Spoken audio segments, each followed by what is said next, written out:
scribes and Pharisees say to Jesus, "The disciple of John the Baptist fast often and offer prayers, and the disciple of the Pharisees do the same.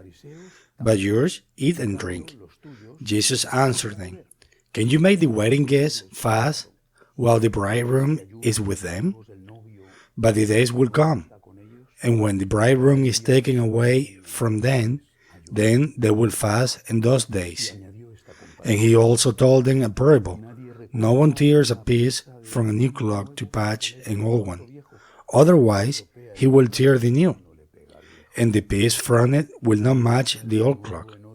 Likewise, no one pours new wine into old wineskins. Otherwise, the new wine will burst the skins, and it will be spilled, and the skins will be ruined. Rather, new wine must be poured into fresh wineskins, and no one who has been drinking old wine desires new, for he says the old is good." The Gospel of the Lord.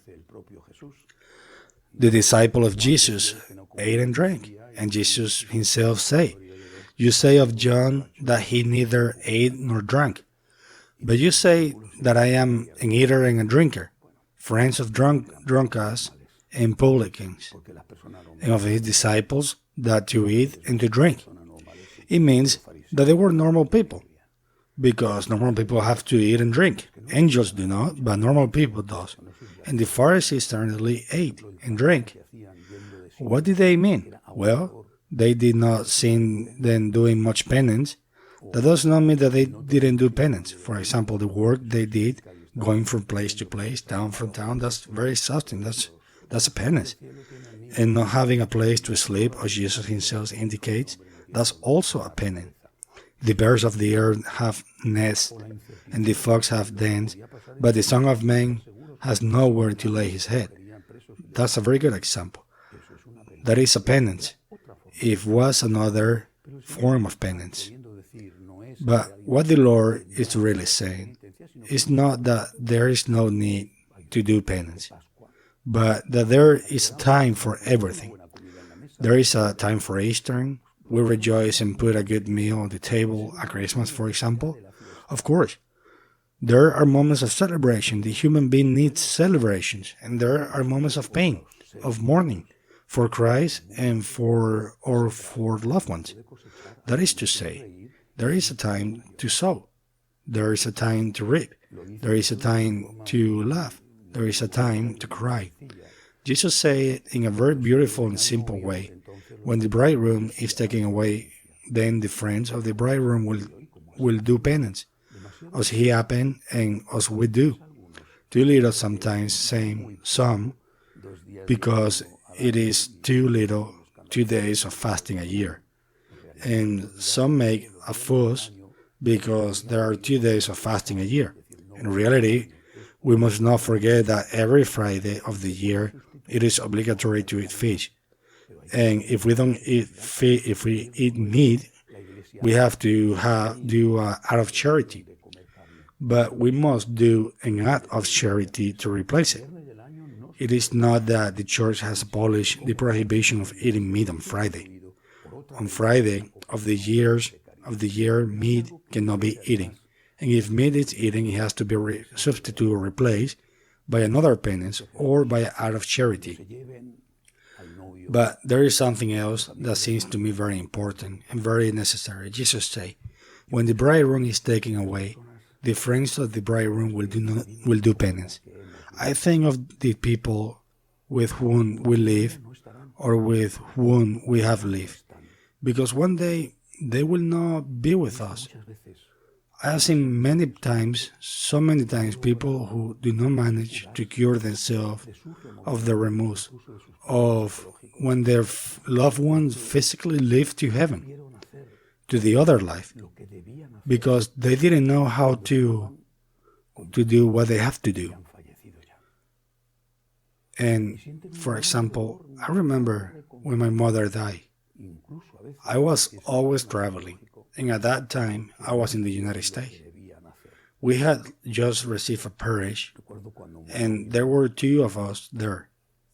I was going back and forth from the USA to be by her side. Sometimes the plane will arrive. I will go to the hospital, and without having a sleep at night on the plane, I will stay several nights in a row in the hospital.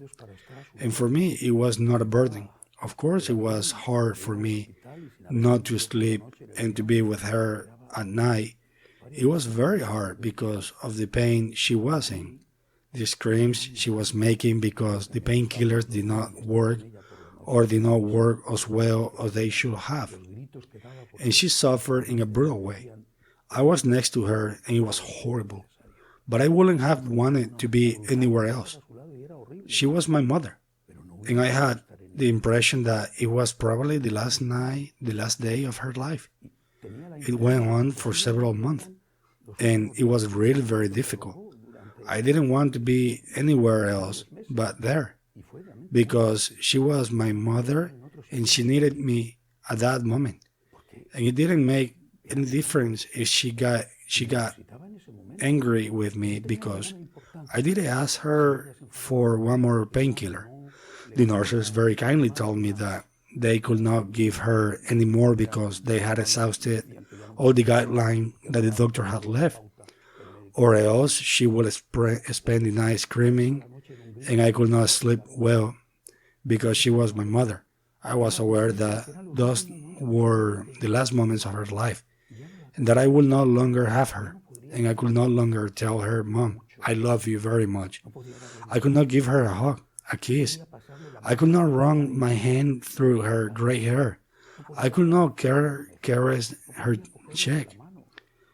I could, and I did at that moment.